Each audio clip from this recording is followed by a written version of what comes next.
Allah will forgive those, wallahu ghafurun halim, for Allah is of forgiving, most forbearing.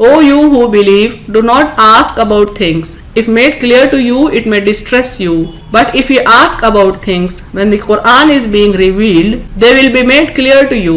Allah will forgive those, for Allah is of forgiving, most forbearing.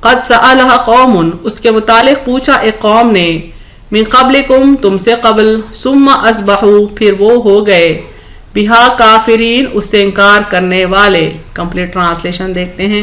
اس کے متعلق پوچھا ایک قوم نے تم سے قبل، پھر وہ ہو گئے اس سے انکار کرنے والے۔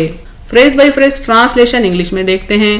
قد سألها قوم، indeed asked about it a people، من قبلکم، before you، ثم اصبحوا، then they became، بہا کافرین، thereby disbelievers۔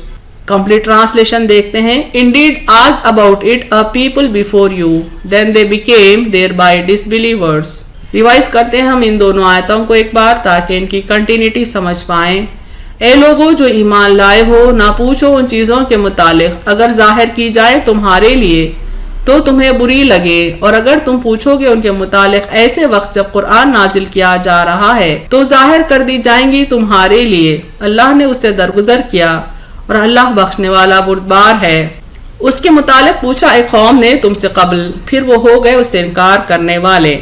تفسیر آیت دیکھیں، آیت 101 ہمارا یہاں فوکس ہے۔ اس کا پہلا حصہ ہے یا ایھا الذین آمنوا لا تسألوا عن اشیاء ان تبد لکم تسؤکم، اے لوگو جو ایمان لائے ہو، نہ پوچھو ان چیزوں کے متعلق اگر ظاہر کی جائے تمہارے لیے تو تمہیں بری لگیں۔ جب رسول اکرم صلی اللہ علیہ وسلم اپنی ذمہ داری کما حق نبھاتے ہوئے اچھائی اور برائی میں فرق واضح کر رہے ہیں تو تمہیں بے وجہ سوال نہیں کرنا چاہیے۔ یعنی آپ صلی اللہ علیہ وسلم دن و رات اس کام میں لگے ہوئے تھے، اس کام میں جٹے ہوئے تھے کہ اللہ کا پیغام کھول کھول کر اللہ کے بندوں کو پہنچا دے، حق اور باطل کو چھانٹ چھانٹ کر بتا دیں، اچھائی برائی کا فرق واضح کر دیں۔ اس کام میں جب آپ صلی اللہ علیہ وسلم دن و رات مصروف ہی تھے تو پھر ہم کو کیا ضرورت ہے کہ ہم بے جا سوالات کرنے لگیں۔ یہ ادب کے منافی ہونے کے ساتھ ساتھ تمہارے لیے مشکل کا باعث ہوگا، یعنی یہ بے ادبی بھی ہے، اور پھر جب جواب آ جائے گا تو شریعت کا حصہ بن جائے گا جس پر عمل کرنا تمہارے لیے ضرور قرار دے دیا جائے گا، اور اگر عمل نہ کرو گے تو پھر سزا کے مستحق ہوگے۔ نزول قرآن کے وقت سوال کرنے سے اس لیے منع کیا گیا تھا کہ جب رسول اکرم صلی اللہ علیہ وسلم اللہ تعالیٰ کی طرف سے نازل کردہ وحی من و عن لوگوں تک پہنچا رہے ہیں، جس میں حلال و حرام، خبیث اور طیب، جائز اور ناجائز کے درمیان پوری طرح فرق کیا جا رہا ہے، تو پھر خواہ مخواہ بال کی کھال اتارنا جائز نہیں۔ اس میں ایک طرف گستاخی کا پہلو نکلتا ہے اور دوسری طرف حضرت موسیٰ علیہ السلام کی قوم کی طرح اپنے لیے مزید مشکلات پیدا کرنا ہے، جو کسی طرح بھی جائز نہیں۔ ایک حدیث دیکھتے ہیں اس سلسلے میں۔ ایک مرتبہ لوگوں نے حضور صلی اللہ علیہ وسلم سے بکثرت سوالات شروع کر دیے، چنانچہ آپ صلی اللہ علیہ وسلم ممبر پر آ گئے اور فرمایا، آؤ اب جس کسی کو جو کچھ پوچھنا ہو پوچھ لو، جو پوچھو گے جواب پاؤ گے۔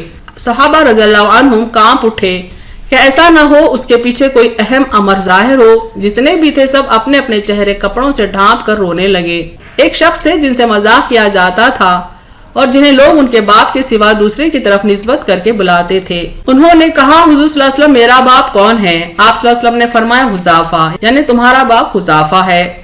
اس طرح سے اور بھی کئی سوالات لوگوں نے کیے جن کا ذکر مختلف احادیث میں آتا ہے۔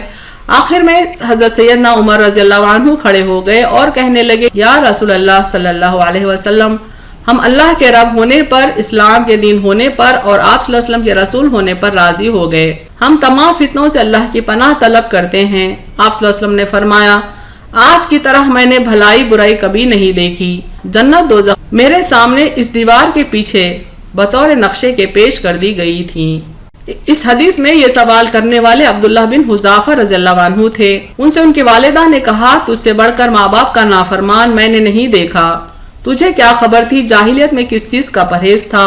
فرض کرو اگر میں بھی کسی معصیت میں اس وقت آلودہ ہو گئی ہوتی تو آج اللہ کے رسول صلی اللہ علیہ وسلم کی زبانی میری رسوائی ہوتی اور سب کے سامنے بے آبروئی ہوتی۔ آپ رضی اللہ عنہ نے فرمایا، سنو ماں، اگر رسول اللہ صلی اللہ علیہ وسلم کی زبانی مجھے معلوم ہوتا کہ فلاں حبشی غلام کا میں بیٹا ہوں تو واللہ میں اسی سے مل جاتا۔ یعنی صحابی رسول فرماتے ہیں کہ مجھے آپ صلی اللہ علیہ وسلم کی بات پر اتنا یقین ہے کہ اگر آپ مجھے کسی اور آدمی کی طرف منسوب کر دیتے تو میں اپنے آپ کو انہی کا بیٹا سمجھتا۔ یعنی تمام صحابہ کرام اور صحابیات کو یقین تھا کہ آپ صلی اللہ علیہ وسلم کا علم اللہ کی طرف سے ہے اور سچا ہے۔ بعض لوگ عذر و مذاق حضور صلی اللہ علیہ وسلم سے اپنے باپ کا نام اور اپنی گم شدہ اونٹنیوں کی جگہ وغیرہ دریافت کرتے تھے، جس پر یہ آیت اتری۔ یعنی بیکار فضول کے سوالات لوگ آپ صلی اللہ علیہ وسلم سے کیا کرتے تھے، تو یہ آیت اتری۔ جب سورہ آل عمران کی آیت 97 نازل ہوئی جس میں فرمایا اللہ نے، وَلِلَّهِ عَلَى النَّاسِ حِجُّ الْبَيْتِ مَنِ اسْتَطَاعَ إِلَيْهِ سَبِيلًا، اور لوگوں پر اس گھر کا حج کرنا اللہ کا حق ہے جو شخص اس تک پہنچنے کی طاقت رکھتا ہو۔ یعنی اس آیت میں اللہ تعالیٰ بیت اللہ کا حج کرنے کا حکم دے رہے ہیں اور لوگوں پر جو اس کی استطاعت رکھتے ہیں۔ اس پر لوگ نبی اکرم صلی اللہ علیہ وسلم سے استفسار کرنے لگے، یعنی سوالات کرنے لگے کہ کیا حج ہر سال فرض کیا گیا؟ اس سلسلے میں ایک حدیث دیکھتے ہیں۔ حضرت ابو ہریرہ رضی اللہ عنہ بیان کرتے ہیں، ایک مرتبہ رسول اکرم صلی اللہ علیہ وسلم نے خطبہ ارشاد فرماتے ہوئے فرمایا، اے لوگ، بلا شبہ اللہ تعالیٰ نے تم پر حج فرض کیا ہے تو تم حج کرو۔ ایک شخص نے کہا، اے رسول اکرم صلی اللہ علیہ وسلم، کیا ہر سال حج فرض ہے؟ آپ صلی اللہ علیہ وسلم خاموش ہو گئے، یہاں تک کہ اس شخص نے اس بات کو 3 مرتبہ دہرایا۔ رسول اللہ صلی اللہ علیہ وسلم نے فرمایا، اگر میں ہاں کہہ دیتا تو تم پر حج واجب ہو جاتا، اگر تم میں سے اس کی کوئی طاقت نہ رکھتا۔ پھر آپ صلی اللہ علیہ وسلم نے فرمایا، جن معاملات کے متعلق میں نے تم کو چھوڑ دیا ہے تم بھی اس کے بارے میں مجھے چھوڑ دو۔ بلا شبہ تم سے پہلے لوگ کثرت سوال اور انبیاء علیہ السلام کے بارے میں اختلاف کرنے کی وجہ سے ہلاک ہوئے۔ جب میں تم کو کسی کام کا حکم دوں تو حسب استطاعت اس کو پورا کرو، اور جب کسی چیز سے روکوں تو اس کو چھوڑ دو۔ یعنی کوئی صحابی سوال کر رہے تھے کہ کیا حج ہر سال فرض ہے؟ تو آپ صلی اللہ علیہ وسلم فرمائے کہ اگر میں ہاں کہہ دیتا تو یہ شریعت کا حصہ ہوتا اور پھر امت کے لیے ایک مصیبت بن جاتی، کیونکہ ہر ایک کے لیے بس کی بات نہیں کہ حج ہر سال کیا جائے۔ اس لیے آپ صلی اللہ علیہ وسلم فرماتے ہیں کہ جس معاملے میں وہ خاموش رہیں اس معاملے میں امت بھی خاموش رہے۔ ایک اور حدیث دیکھتے ہیں، نبی اکرم صلی اللہ علیہ وسلم نے فرمایا کہ اللہ تعالیٰ نے کچھ فرض مقرر کیے ہیں، ان کو ضائع نہ کرو، یعنی فرض ادا کرو۔ بعض چیزوں کو حرام کر دیا ہے، ان کی پردہ داری نہ کرو، یعنی جو چیزیں حرام ہیں ان کو کھول کھول کر لوگوں کو بتا دو، اور بعض حدیں مقرر کر دی ہیں ان کو مت توڑو، یعنی جن سے منع کیا گیا ہے لمٹس بتا دیے گئے ہیں ان لمٹس میں رہو، اور بعض چیزوں کے متعلق دانستہ سکوت فرمایا ہے، یعنی جان بوجھ کر اللہ نے بعض معاملات میں خاموشی اختیار کی ہے، ان کے متعلق بحث نہ کرو، یعنی ان کو ڈسکس نہ کرو، تم بھی خاموشی اختیار کرو۔ اسی طرح قرآن میں بھی حکم ہے کہ جب تمہارے سامنے قرآن پڑھا جائے تو خاموش رہو اور توجہ سے سنو تاکہ تم پر رحم کیا جائے۔ چونکہ قرآن احکامات کا مجموعہ ہے، جب قرآن پڑھا جاتا ہے تو ہماری ذمہ داری ہے کہ ہم خاموش رہیں اور توجہ سے سنیں تاکہ ہم کو احکامات سمجھ میں آ جائیں، واضح طور پر ہمارے لیے ذہن نشین ہو جائیں، تاکہ ہم کو مزید کوئی سوال کرنے کا موقع نہ رہے۔ وَإِذَا قُرِئَ الْقُرْآنُ فَاسْتَمِعُوا لَهُ وَأَنصِتُوا لَعَلَّكُمْ تُرْحَمُونَ، اور جب قرآن پڑھا جاتا جائے تو اسے کان لگا کر سنو اور چپ رہو تاکہ تم پر رحم کیا جائے۔ زندگی کے تمام شعبوں میں اللہ اور رسول کا کلام ہی رہنمائی کے لیے کافی ہو جائے گا۔ اگر تم ان کے کلام کو، ان کی گفتگو کو غور سے سنو اور پھر اس پر عمل کرو تو تم پر رحم کیا جائے گا، تم پر اللہ کا فضل اترے گا اور اس کی برکتیں اتریں گی۔ یہاں تک اللہ تعالیٰ فرماتے ہیں کہ اگر امت اللہ کے احکامات پر عمل کرے تو زمین و آسمان سے رزق کے دروازے ان پر کھول دیے جائیں گے۔ آیت 101 کا آگے کا حصہ دیکھتے ہیں، وَإِن تَسْأَلُوا عَنْهَا حِينَ يُنَزَّلُ الْقُرْآنُ تُبْدَ لَكُمْ عَفَا اللَّهُ عَنْهَا وَاللَّهُ غَفُورٌ حَلِيمٌ، اور اگر تم پوچھو گے ان کے متعلق ایسے وقت جب قرآن نازل کیا جا رہا ہے تو ظاہر کر دی جائیں گی، تمہارے لیے اللہ نے اس سے درگزر کیا اور اللہ بخشنے والا بردبار ہے۔ یعنی جب نبی صلی اللہ علیہ وسلم سب کے درمیان موجود تھے اور جن دنوں قرآن نازل ہو رہا تھا، لوگوں کا سوال آپ صلی اللہ علیہ وسلم اللہ کے آگے رکھتے اور اللہ تعالیٰ اس کا جواب ضرور دیتے، اور وہ جواب شریعت کا حصہ بن جاتا، اس پر عمل کرنا تمام مومنین کے لیے فرض ٹھہرا دیا جاتا اور لوگ مزید ذمہ داریوں تلے دب جاتے، اور اگر ان پر عمل نہ کرتے تو فاسقین میں شمار ہوتے اور اللہ کا عذاب ان پر اتر جاتا۔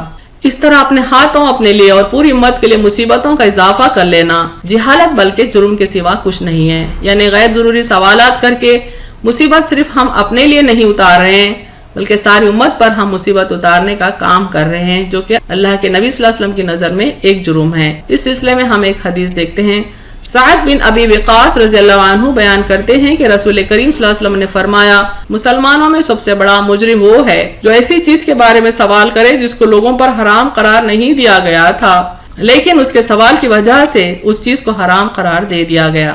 آیت 102 کی تفسیر دیکھتے ہیں، پہلا حصہ ہے قد سألها قوم من قبلكم ثم اصبحوا بها کافرین، اس کے متعلق پوچھا ایک قوم نے تم سے قبل پھر وہ ہو گئے اسے انکار کرنے والے۔ سابق امتیں اپنے نبیوں سے کئی قسم کے بے جا سوالات کرتی تھیں، مثلا وہ قسم قسم کے معجزوں کو طلب کرتے تھے، اور جب وہ معجزے ظاہر کر دیے جاتے تو ان کو جادو قرار دے کر وہ حق سے مکر جاتے تھے۔ مثلا عیسیٰ علیہ السلام کی قوم نے آسمان سے ایک دسترخوان کے اترنے کی درخواست کی جس کا ذکر سورہ مائدہ میں آتا ہے، لیکن جب دسترخوان اتارا گیا تو انہوں نے ایمان لانے سے انکار کر دیا۔ اس طرح قوم سمود نے صالح علیہ السلام سے مطالبہ کیا کہ فلاں پہاڑ سے ایک اونٹنی نکلے، ان کی خواہش پر یہ معجزہ بھی بتا دیا گیا، لیکن قوم صالح نے ایمان نہیں لایا، جس پر وہ عذاب میں گھر گئی۔ اس سلسلے میں اللہ تعالیٰ فرماتا ہے، اور ہم نے اس لیے معجزات بھیجنے موقوف کر دیے کہ پہلوں نے انہیں جھٹلایا تھا، یعنی ماضی میں جو امتیں گزری ہیں انہوں نے معجزوں کو جھٹلایا تھا، اور ہم نے سمود کو یعنی قوم سمود کو اونٹنی کا کھلا ہوا معجزہ دیا تھا، پھر بھی انہوں نے اس پر ظلم کیا، یعنی اس کو مار ڈالا، اور یہ معجزہ تو ہم محض ڈرانے کے لیے بھیجتے ہیں۔ انہیں قوم کے لیے ضروری ہے کہ معجزہ اترنے کے بعد اللہ پر ایمان لا لے، اللہ کے رسول کی رسالت پر ایمان لا لے، لیکن معجزات سے ہی انہوں نے کفر کیا، جس کے سبب ان پر عذاب اترا۔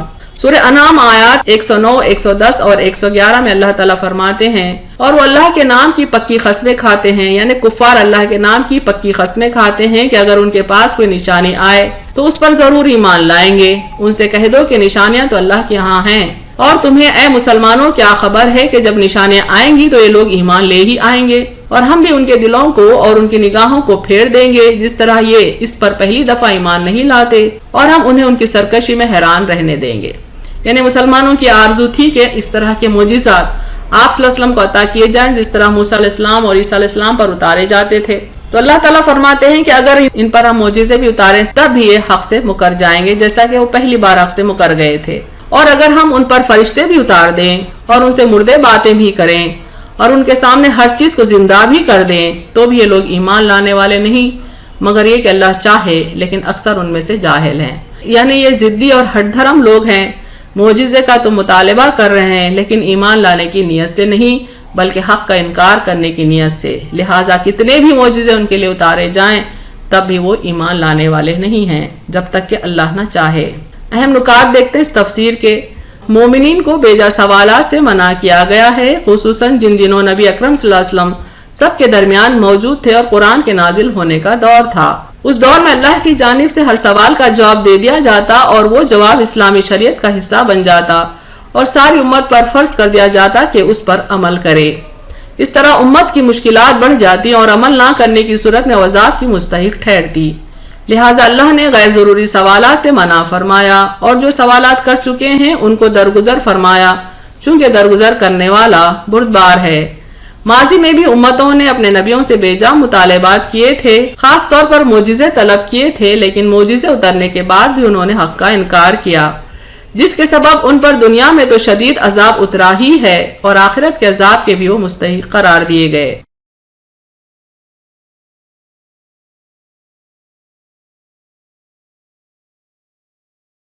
وآخر دعوانا الحمد للہ رب العالمین۔